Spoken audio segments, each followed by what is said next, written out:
Nós vamos, meus amados, dar continuidade ao nosso estudo acerca de oração. Nós já vimos que oração é exatamente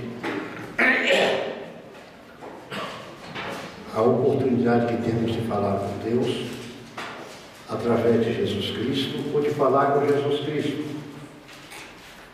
E que a oração é aquele fruto do relacionamento pessoal entre o homem e Deus, e Deus e o homem, através do qual Jesus Cristo põe as regras. Hoje, meus irmãos, vamos começar a pensar, abrindo Colossenses, capítulo 1, Colossenses, capítulo 1, e versículo 19.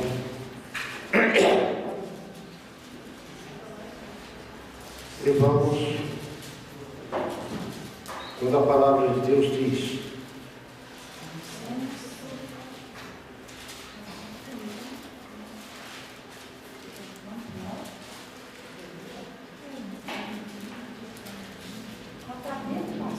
hein? Deixa eu ver aqui, não, que não é Colossenses 1, 19, não.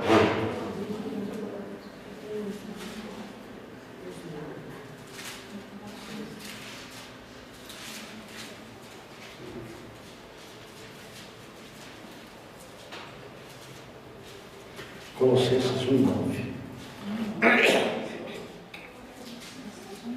O apóstolo Paulo, meus irmãos, depois de iniciar no capítulo 1, no versículo 3, ele mostra exatamente o sentido da oração como relacionamento, ou seja, o exercício da comunhão. Ele diz: graças damos a Deus Pai de nosso Senhor Jesus Cristo, orando sempre por vós. Então veja que Paulo não está falando aqui a oração em favor dele, mas ele dando graças a Deus, exatamente orando pela igreja de Colossos, né? A igreja dos Colossenses. Isso aqui demonstrando que aquele que está ocupando qualquer tipo de liderança na igreja, ele deve estar sempre preocupado em orar por aqueles que estão sendo liderados. Digamos, pastor Elias, como pastor da mocidade, Jesuá, Érica ali, líderes também dos adolescentes, né? Vários irmãos que ocupam aqui vários tipos de liderança. A palavra de Deus nos mostra, nos ensina que nós devemos orar por aqueles que estão junto conosco, aqueles que estão debaixo da nossa responsabilidade. O apóstolo Paulo diz que ele dava graças a Deus, e dando graças a Deus, ele estava orando exatamente pela igreja. E ele orava vendo os predicados que aquela igreja possuía. Ele diz no versículo 4: porquanto ouvimos da vossa fé em Cristo Jesus, da caridade em quem tendes para todos os santos, por causa da esperança que vos está reservada nos céus, da qual já antes ouviste pela palavra da verdade do Evangelho. Então aqui nós vamos entender que oração não é só falar pedindo a Deus, mas também agradecendo a Deus por aquilo que Ele tem realizado com os nossos irmãos com os quais nós estamos trabalhando. Quem são as pessoas que estão diretamente ligadas para que estejamos orando por elas? Não tão somente aqueles que estão na igreja e estamos trabalhando com eles, mas nós temos diretamente na nossa casa aqueles que nós estamos em contato e comunhão com eles, em nossa família, que também carecem de nós estarmos orando com eles.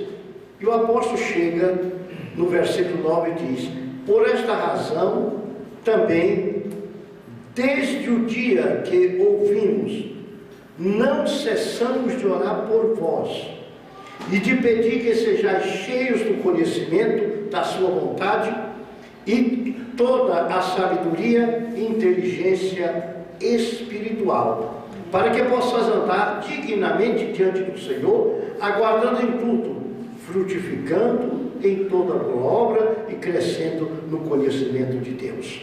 O que nós estamos vendo aqui? Isto tem exatamente o que acontecer conosco. Nós olhamos para a igreja, ver o progresso da igreja, naquilo que o nosso irmão está sendo abençoado espiritualmente, e começarmos a interceder exatamente para que isto continue. Esse som não está muito bom não, cadê? Está com uma espécie de um eco.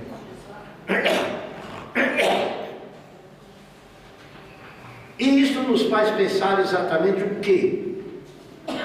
Quando a Bíblia diz orai sem cessar, ela está mostrando que nós devemos ter uma comunhão constante com Deus em toda a nossa vida. E nós temos exemplos da palavra de Deus exatamente nesses fatos. Quando a Bíblia diz que em lá em Gênesis 5:24, a Bíblia diz assim: e Enoque andava com Deus e Deus para si o tomou. O que é que significa andar com uma pessoa? Significa exatamente não só estar lado a lado daquela pessoa, mas significa estar dialogando com aquela pessoa, conversando constantemente com aquela pessoa, ouvindo aquela pessoa falar e falando com aquela pessoa. Então, quando nós vemos biblicamente Enoque no sentido de estar andando com Deus, nós estamos vendo uma pessoa que conversava continuamente com Deus, cotidianamente com Deus. E o privilégio de conversar com Deus todo o tempo, o Senhor disse: este homem conversa muito comigo. Ele gosta de conversar comigo. Então eu vou tomar uma posição. Vou tomar ele para mim. Vou levar ele logo para ficar comigo, já que ele gosta de conversar muito comigo. Qual é o maior desejo do coração do crente? É um dia estar para sempre com o Senhor. Então quem almeja isto, ele tem que ter uma vida de oração. Porque na vida de oração nós estamos conversando com Deus tudo. E se formos como Enoque, que andamos com Deus, você veja, a companhia de Enoque chamava-se Deus. Então a pessoa com quem Enoque falava era Deus. Orar é falar com Deus. E é isso que nós devemos fazer, para que o Senhor um dia também nos tome para Ele. Outro resultado da oração. Quando nós abrimos o livro de Tiago, no capítulo 5,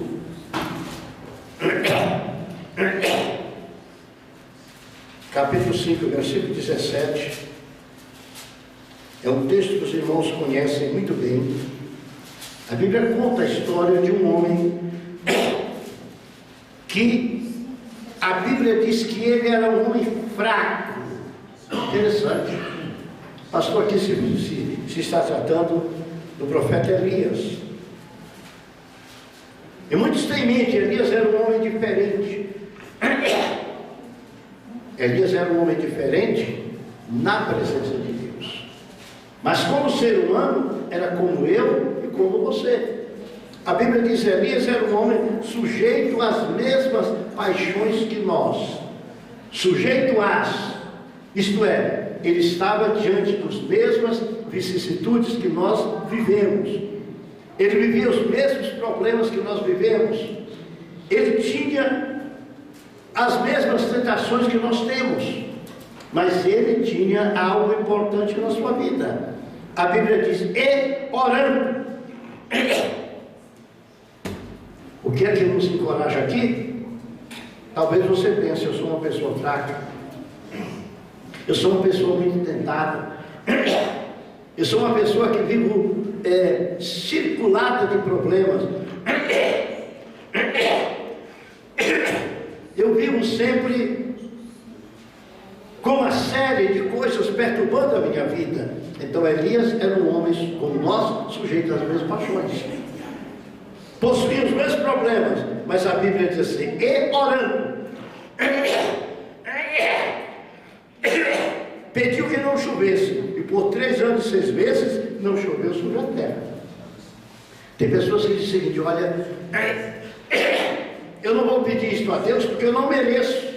Você já ouviu isso demais, não é? Nós pedimos a Deus não é porque merecemos. Deus não nos ouve por merecimento. A vida espiritual não é uma vida com merecimento. A vida espiritual tem que ser uma vida com comunhão com Deus. Então, mesmo fracos, se nós tivermos comunhão com Deus, nós podemos orar, porque nós mantemos a comunhão com Deus, e se mantemos a comunhão com Ele, nós falamos com Ele, Ele nos atende com presteza. Então Elias era um homem como nós, e orou. Então o que é que eu tenho que pensar? Você tem que pensar: eu sou uma mulher fraca. Você tem que pensar: eu sou um homem fraco. A Bíblia diz que o poder de Deus, a graça de Deus, a misericórdia de Deus se aperfeiçoou na nossa fraqueza. Então é na nossa fraqueza que Deus se manifesta. Então este homem, que era um homem fraco, igual a nós, sujeito às mesmas paixões, ele orou e pediu que não chovesse, e por 3 anos e 6 meses não choveu. Então eu posso dizer, assim como Elias, um homem fraco, sujeito às mesmas paixões, mas um homem que tinha comunhão com Deus, ele orou, e o céu fechou. Eu também posso orar e o céu pode fechar, porque eu posso ter a mesma comunhão com Deus como Elias tinha. E o versículo 18 diz: e orou outra vez, e o céu deu chuva e a terra produziu fruto. Não é o merecimento que me leva na oração Deus a responder, é a minha comunhão com Ele, é eu fazer aquilo que é a vontade dele. Vocês se lembram naquele dia do desafio dos profetas de Baal? Vocês se lembram a maneira que Elias falou? Desceu fogo do céu, fez tudo aquilo, mas quando chega no final, Elias ora e diz assim: Senhor, eu fiz tudo conforme a tua vontade, eu fiz tudo conforme tu mandaste. Então, quando nós fazemos segundo a vontade de Deus, nós podemos orar segundo a vontade de Deus, e o Senhor responde a nossa oração. Outro fato interessante, meus irmãos, é que a Bíblia, ao conselho de Jesus Cristo, mandando vigiai e orar. Tem pessoas que gostam de determinar que os outros orem, mas ele mesmo não ora. Ele mesmo não ora. Teve um dia que uma pessoa chegou para mim e disse: olha, pastor, o Senhor mandou dizer para você jejuar e orar tantos dias. Eu falei: eu não vou não, ele não falou comigo. Não vou não. Eu quase disse para aquela pessoa: por que você não vai orar? Sabe por quê, Juraci? Você riu, mas sabe por quê? Olha, Juraci, eu tenho que sentir desejo no meu coração. Se você for orar, minha filha, porque alguém está lhe obrigando, você não está segundo a vontade de Deus. Você está conversando obrigado com Deus. Agora, se você sentir o desejo, busque o Senhor, porque até aquele desejo foi o Senhor que colocou no teu coração.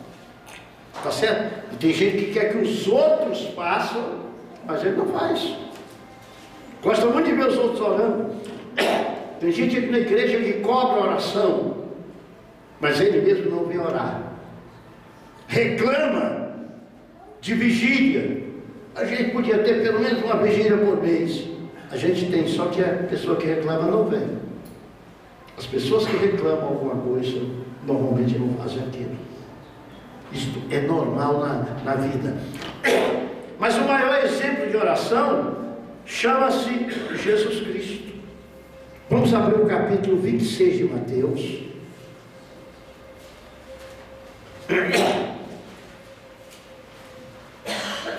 Mateus capítulo 26.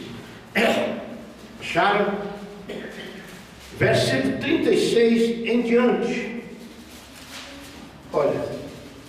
Então chegou Jesus com eles a um lugar chamado Getsemane e disse aos seus discípulos: assentai-vos aqui enquanto eu vou ali orar. Tem uma coisa aqui que me impressiona. Jesus no início, ele não chamou os discípulos para orar com ele. Ele disse: fiquem sentados que eu vou orar. Tem momentos, pastor Elias, que tem que ser você o pai. Tem momentos que nem a tua esposa, nem os teus filhos.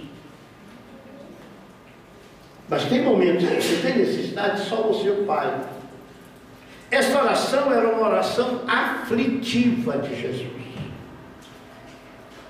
Era a oração exatamente daquele momento que ele sentiria sobre sua vida o peso da responsabilidade de oferecer a sua vida na cruz do Calvário.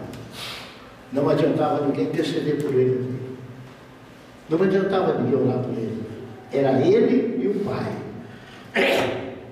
Você tem ou não tem momentos assim na sua vida? Você olha para todos os lados e diz assim: ninguém me serve de companhia agora. Não é que os outros não valham alguma coisa, mas tem horas que ninguém te serve de companhia. É você, você, você, você e Deus, e mais nada. Foi esse momento de Jesus Cristo. Foi esse momento de Jesus Cristo. E aqui nesse momento é que Jesus olha para os discípulos na segunda vez, chamou Pedro e os dois filhos de Zebedeu, começou a entristecer, a angustiar-se, e então disse: a minha alma está cheia de tristeza até a morte, fique aqui e velai comigo. E foi um pouco mais adiante, prostrou sobre o seu rosto, orando e dizendo: Pai, se é possível, passa de mim esse cálice, todavia não seja como eu quero, mas como tu queres. Voltou com os discípulos, achou dormindo. No versículo 41, Jesus exorta assim: vigiai agora e orai, para que você não entre em tentação. Quem eram os discípulos que estavam junto? Um deles era Pedro. Pedro sofreu a tentação, não sofreu logo imediato. O Senhor estava dizendo a Pedro o que Pedro ia passar, dizendo aos outros o que ia acontecer. Porque quando Jesus é preso para ser crucificado, os discípulos, debandaram tudo. Ninguém quer estar perto daquele que está sofrendo. Ninguém quer estar perto daquele que está sendo decepcionado e pisoteado. Só Deus. Só Deus e mais ninguém. Então você vê exatamente no versículo 39, que é muito claro, a Bíblia diz: prostrou-se sobre o seu rosto. Pensou, filho de Deus, ajoelhado, o rosto prostrado, o rosto baixo, clamando ao Pai. E a gente não quer orar, às vezes, de jeito nenhum. Oração pesa, oração é difícil. Satanás coloca o cansaço, coloca o sono. Se você não tiver cuidado, você não consegue nem orar, Porque vem tanto pensamento na sua mente na hora de orar, vem tanta coisa, parece que tudo aquilo que não presta, que aconteceu na tua vida, ou que está para acontecer, aquilo parece que vem à mente na hora que você está orando. Porque a oração, apesar de ser uma bênção, mas às vezes ela torna-se um sacrifício diante de Deus. E a Bíblia nos dá um exemplo de como oferecer diante de Deus um sacrifício. Como é que a Bíblia dá o exemplo? Dá o exemplo com Abraão. Abraão foi sacrificar. E quando Abraão ia sacrificar, Abraão sentiu um sono pesado. E quando aquele sono aumentava em Abraão, a Bíblia diz que os corvos vinham para querer roubar o sacrifício. Mas Abraão acordava e enxotava os corvos. Nós podemos interpretar esse texto dizendo que na hora que nós vamos orar, os pensamentos malignos tomam conta da nossa cabeça. E muitas vezes acontece aquilo que muitos dizem, uma verdadeira guerra espiritual. Mas a guerra não está fora, a guerra está dentro. Ao invés de pensar em Deus, você vai pensar em tanto problema que houve, e aquilo toma a cabeça, parece que quer tirar da sua mente, quer tirar do teu conceito, dos teus pensamentos, naquilo que você quer falar com Deus. É aí que você tem que entrar numa guerra para orar. Você dizer: Senhor, retira esses pensamentos malignos. Senhor, dá-me força para orar. Pode falar, pode pedir, irmão, tem que pedir. Você está falando com Deus, dá-me força para orar. Senhor, eu quero orar, mas eu não consigo orar. O Senhor quer ouvir você contar dificuldade. Por que Ele quer ouvir você contar dificuldade? Nós vamos ver daqui a pouco. Porque existe uma ação do Espírito Santo quando nós queremos orar e não conseguimos orar. Existe uma ação do Espírito Santo. E uma ação muito grande do Espírito Santo. Exatamente. Eu quero orar, mas eu não consigo orar. Clama ao Senhor. É verdade ou não é, Marta? Você quer orar e começa a vir pensamento que não tem nada a ver com a oração. E às vezes você fica aí meia hora de joelho, uma hora de joelho, e você não conseguiu orar 5 minutos. Você tem que aprender a vencer esta guerra. E você só vence essa guerra pedindo misericórdia de Deus. Senhor, Senhor, Senhor, Senhor, eu não quero pensar mais isso. Senhor, eu só quero falar contigo. Você começa a abrir o coração. Você vai ver que aquilo vai sumir. Você vai conseguir ficar com a mente liberta. E você vai conseguir orar ao Senhor, buscar o Senhor e fazer a vontade do Senhor. Tá certo? Quando a Bíblia diz aqui no versículo 16 que Jesus prostrou-se sobre o seu rosto, a Bíblia está nos dizendo que Jesus orou aqui ajoelhado. Jesus estava de joelho nesta hora, tá certo? Para que isto aconteça, meus irmãos, nós temos que tomar algumas precauções. Vamos abrir Filipenses capítulo 2, vocês conhecem o texto, mas é bom que leiamos. Filipenses capítulo 2.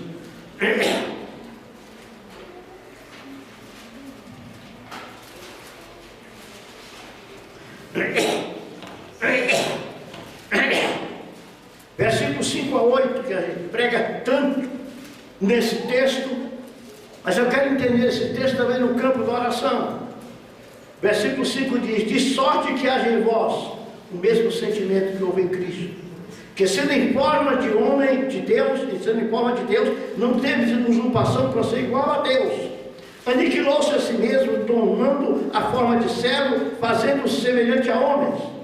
E achado da forma de homem, humilhou-se a si mesmo, sendo obediente até a morte e morte de cruz. Então, para orar e ser ouvido por Deus, eu tenho que me esvaziar. Eu tenho que tirar os meus preconceitos. Eu tenho que tirar aquilo que é preconcebido. Entende? Eu tenho que assumir a condição de servo. Isto é, estar dominado pelo Senhor para orar. Porque aí sim, o Senhor vai me encher. o Senhor me achou vazio. Mas se eu chego com prepotência, se eu chego com arrogância, se eu vou orar diante de Deus pensando que eu sou alguma coisa, se eu tomo posições de destaque para orar, eu não me esvaziei. E se eu não me esvazio, o Senhor não me enche. Ninguém pode encher aquilo que já está cheio. O Senhor quer me encher com o seu Espírito, para que eu transborde na sua presença e possa ser ouvido por Ele. Então me esvazio. Eu tomo a posição de servo. Eu passo a ser um imitador de Cristo exatamente nesta hora. Então teremos que seguir o exemplo de Cristo, o exemplo da humildade. Pode analisar que muitas vezes você quer estar diante de Deus, mas você não quer se esvaziar. Tá certo? Não quer se esvaziar para falar com Deus. Temos que nos esvaziar. Retirar o nosso orgulho, retirar os nossos preconceitos, e chegar diante do Senhor e nos prostrar como servos. Senhor, eu sou teu servo. Senhor, não deixa o orgulho subir dentro de mim. Senhor, retira isso de mim. Dá-me, Senhor, exatamente humildade na tua presença. Não peça para o Senhor te humilhar, pelo amor de Deus, porque se Deus humilhar alguém, a pessoa derrete, né? Então nunca ore dizendo, Senhor, me humilha. Não, Senhor, me ensina a ser humilde na tua presença. Não vamos pedir para Deus nos humilhar, vamos pedir para o Senhor nos ensinar nós sermos humildes diante dele. Porque se o Senhor baixar a mão para humilhar, acabou-se a pessoa. Agora, se eu tenho capacidade de me humilhar diante de Deus, eu vou ser abençoado. A Bíblia não diz aquele que Deus humilha, mas a Bíblia diz assim, aquele que se humilha será exaltado. Então eu tenho que ser humilde. Ser humilde, muitas pessoas não sabem o que é isso. Eu lembro, eu era criança, eu tinha eu acho que 9, 10 anos de idade. O papai era pastor lá em Fortaleza, na Assembleia de Deus, e lá tinha um comandante da Marinha, eu não lembro qual o posto dele, mas eu sei que o bicho era um posto alto. Ele vinha vestido todo de branco, parecia uma garcinha, né? Cheio de troço no corpo dele. E ele não se sentava no banco, ele sentava no batente da igreja e dizia que ali porque era um ato de humildade. Não, ali era um ato de demonstração e de ostentação. Humildade não é se mostrar diante dos outros. Humildade é se apresentar diante de Deus vazio como servo. Entende? É se apresentar diante de Deus exatamente. E é isso que Deus quer, que nós cheguemos diante dele vazios, com humildade. Qual horário melhor para eu orar? Se eu quero ser imitador de Cristo, como eu vou criar meu tempo de oração? O Velho Testamento, meus irmãos, havia um costume no meio dos judeus, para eles orarem pelo menos 3 vezes ao dia. Porque eu me lembro que existiam fariseus que oravam até 18 vezes durante o dia. 18 vezes durante o dia. E se ele orava 18 vezes durante o dia, ele se mostrava nos homens, porque aonde ele estivesse, ele parava para fazer aquela oração, e fazer aquela oração pública. Mas o normal era orar 3 vezes durante o dia. Você conhece a história de Daniel, conhece a história dos outros na Bíblia, que oravam 3 vezes durante o dia. Mas com Jesus muda um pouco, não? Com Jesus muda um pouco. Quando nós abrimos Marcos, Evangelho de Marcos, capítulo 1,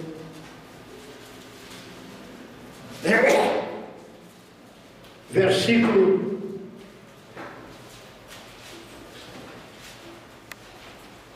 35, a Bíblia mostra nesse texto Jesus curando enfermidades, expulsando demônios, a cura da sogra de Pedro. E aqui diz, e levantando-se Jesus de manhã, muito cedo, ainda escuro. muito cedo, ainda escuro. Muito cedo, ainda escuro é o que, meus irmãos? É pela madrugada. Muito cedo é de manhãzinha. Mas se eu digo que está muito cedo e está ainda escuro, eu estou dizendo o quê? Ainda está de madrugada. Olha aqui. E levantando-se de manhã muito cedo, fazendo ainda escuro, saiu e foi para um lugar deserto e ali orava. Essa era uma das particularidades de Jesus. Jesus normalmente queria que o Pai ouvisse a oração dele. Ele não estava preocupado que as pessoas ouvissem ele orar.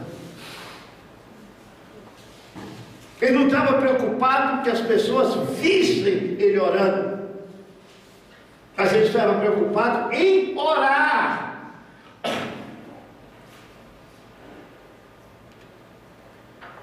Se Jesus tinha essa preocupação, pastor Cristiano, nós também devemos ter essa preocupação de estar em oração. Então aqui mostra que Jesus, de manhã, muito cedo, fazendo ainda escuro, saiu para um lugar deserto e ali orava. Os discípulos viram e foram atrás dele, né? E quando chegaram e disseram: Jesus, tu está orando, o pessoal está te buscando, tu fica orando aqui. Jesus sabia que tinha uma missão muito grande para cumprir.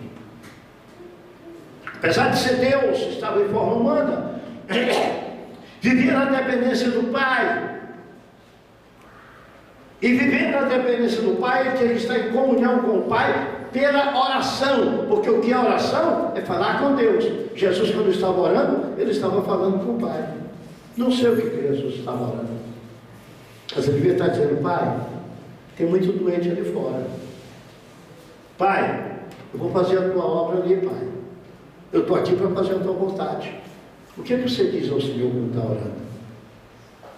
O que é que você fala com Deus quando está orando? O que é que você conversa com Deus quando você está orando? Você se preocupa no que vai falar com Deus? Ou você chega e joga a bola de qualquer jeito? Eu acho que o crente deve ter uma preocupação do que ele vai falar com Deus. E de como ele fala com Deus. E de como ele fala com Deus. Como é que o salmista diz? Como comparecerei diante do Senhor? O que eu apresentarei ao Senhor? O que eu darei ao Senhor? Eu estou mostrando para vocês a importância da oração. E as pessoas que estão assistindo esse culto, eles vão começar a orar. E vão orar diferente. Eu tenho certeza que a sua forma de orar vai mudar. E vai mudar porque o Espírito Santo vai falar contigo de uma forma gloriosa acerca disso. Tá certo? Mateus capítulo 14. Isso aqui eu já dei, só que eu dei tão rápido que o Gideãozinho chegou e veio conversar comigo que eu tinha que repetir, explicando cada coisa e não só dando os textos bíblicos como fiz a primeira vez. Ainda bem que aquela gravação não foi colocada. Então veja, Mateus capítulo 14, versículo, vamos começar no 22. E logo ordenou Jesus que seus discípulos entrassem no barco e fossem adiante para outra banda, enquanto ele despedia a multidão. Versículo 23. Aqui eu quero chamar a atenção dos irmãos profundamente não. E despedida a multidão, subiu ao monte para orar, e chegada já a tarde, estava ali só.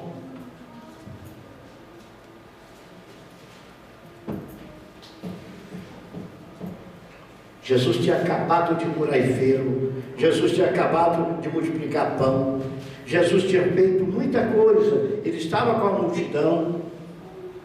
Versículo 14 diz que ele teve íntima compaixão da multidão. Ele olhou a necessidade da multidão, chamou os discípulos, fez a multiplicação dos pães, a multidão comeu, ele podia ter ido dormir.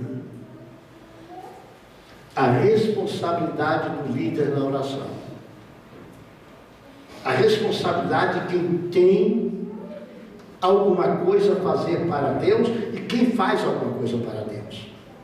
É não orar só antes de acontecer, mas depois de acontecido, continuar orando. Não parece que Jesus estava prestando contas ao Pai? Ele foi orar, ele foi falar com o Pai. Olha, Pai, o povo estava com fome, eu multipliquei os pães, eu multipliquei os peixes, o teu nome foi exaltado. É como se ele fosse prestar um relatório ao Pai. Mas o outro ponto que eu quero chamar é que, despedida a multidão, subiu ao monte para orar à parte. E chegada já à tarde, ele estava ali sozinho orando. Irmão, irmã, você tem um momento a só com Deus?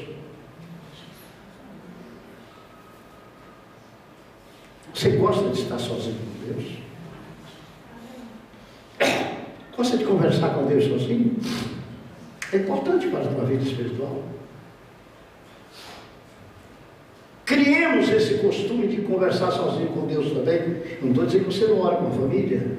Não estou dizendo que você não ora aqui com os irmãos. Mas tem um momento só seu. Aquele momento que Jesus diz: entra no teu quarto, fecha a porta, conversa sozinho com teu Pai.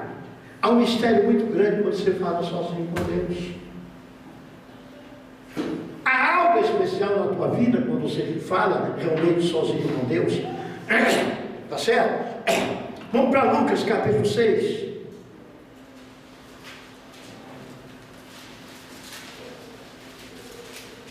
Estou pegando exemplos de Jesus para nós. Lucas capítulo 6.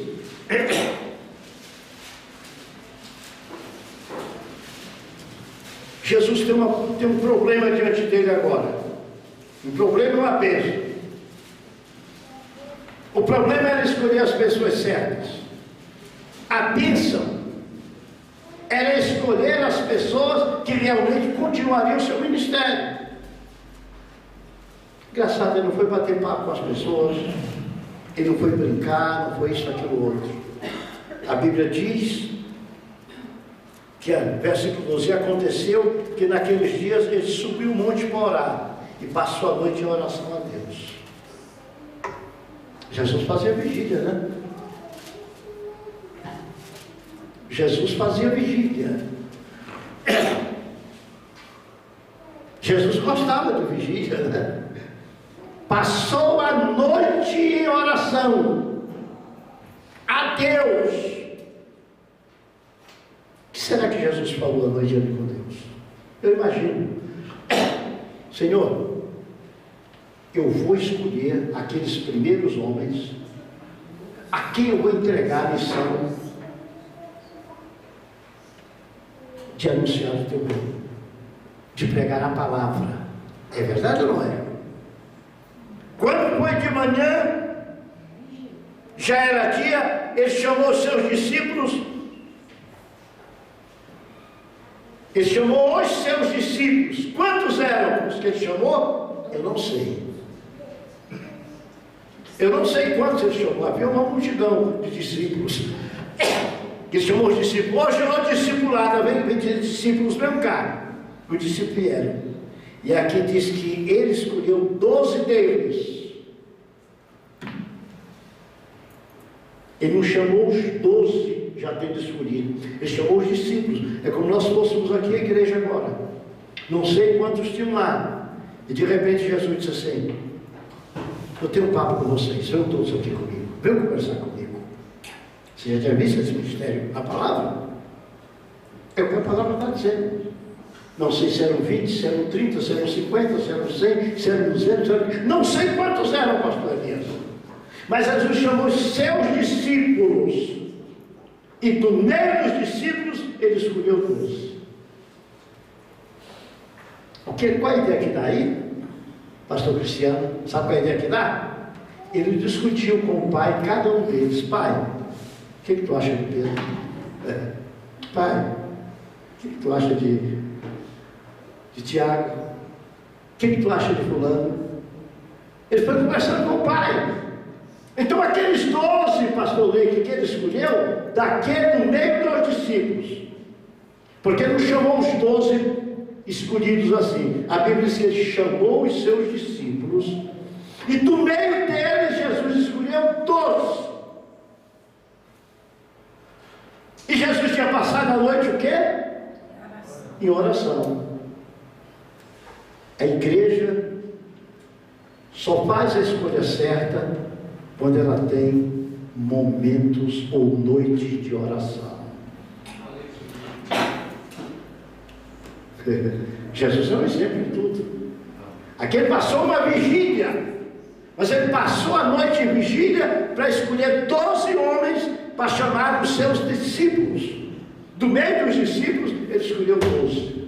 Esses agora são meus apóstolos, esses agora são meus enviados, esses são discípulos especiais. Ele tirou do meio da multidão. Mas ele não passou a noite dormindo e de manhã cedo marcou uma reunião, não. Ele chegou, chamou os discípulos: gente, eu quero falar com vocês. Fulano, ciclano, beltrano, venham cá. Vocês agora são meus discípulos. Mais perto, vocês são os apóstolos, vocês são os enviados. Será que quando nós estamos tratando de assuntos da igreja, nós temos a experiência de orar antes? Às vezes vamos escolher alguém para trabalhar no ministério com a gente, e a gente olha e diz assim: olha, a careca do Cícero é mais bonita do que a do Motinha. Eu vou ver das duas qual vai brilhar mais para eu escolher um deles. Eu vou escolher a careca que vai brilhar mais. Não. Passa a noite orando, falando com Deus.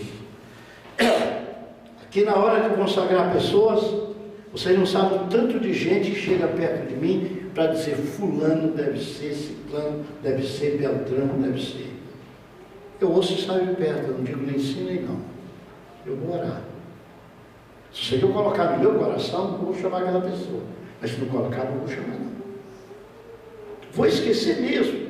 Mas pastor, essa é a consagração agora que nós tivemos. Quantas pessoas chegaram aqui da igreja e disseram: fulano, ciclano, beltrano, fulana? E eu ficava ouvindo. Irmão pode ter razão. Irmão pode ter razão. Aí eu vou orar, vou analisar. E vou acreditar que o Senhor Deus vai falar comigo no meu coração acerca da pessoa certa. É assim que tem que ser a vida da igreja. A escolha daqueles que têm que ajudar na obra, que tem na frente, na liderança, não são as pessoas que se escolhem, mas é Deus que escolhe. Amém. E é através da oração. Muitas vezes a pessoa até nunca nem pensou que seria escolhido. Caso de Davi. Davi algum dia pensou que ia ser rei de Israel. Um dia que Samuel chegou na casa de Jessé mesmo, né? Chegou na casa de Jessé para escolher o rei de Israel. O Senhor disse a Samuel: vai à casa de Jessé, o belamita, o homem de Belém, né? Porque eu vou escolher o filho dele para ser rei. Tu vai ungir o rei de Israel lá. Samuel chegou, viu aquele rapagão bonito, aquele cabocão forte, bonecão de guerra, acostumado com tudo, valente. Eles eram valentes, eles eram do exército de Davi, do exército de Saul.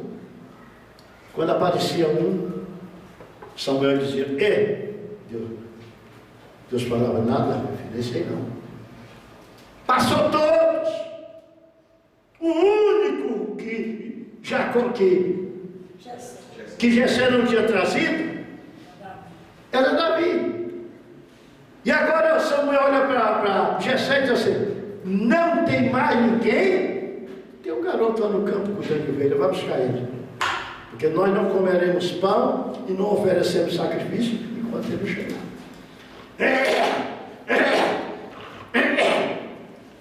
Na hora que Davi chegou, o Senhor fala com ele: está diante de ti o rei de Israel.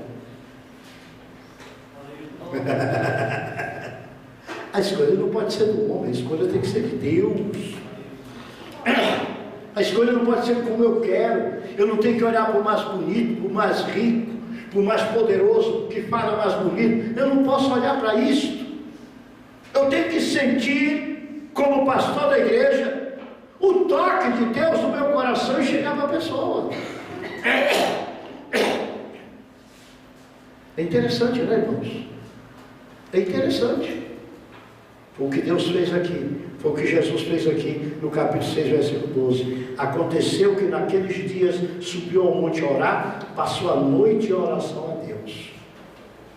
E enquanto geradia, chamou a si os seus discípulos e escolheu 12 deles.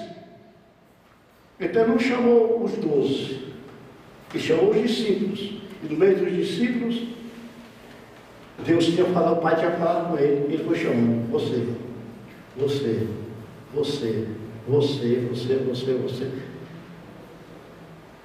Quem sabe quantos ali gostariam de estar no meio de ser um daqueles 12? Mas a escolha era diferente.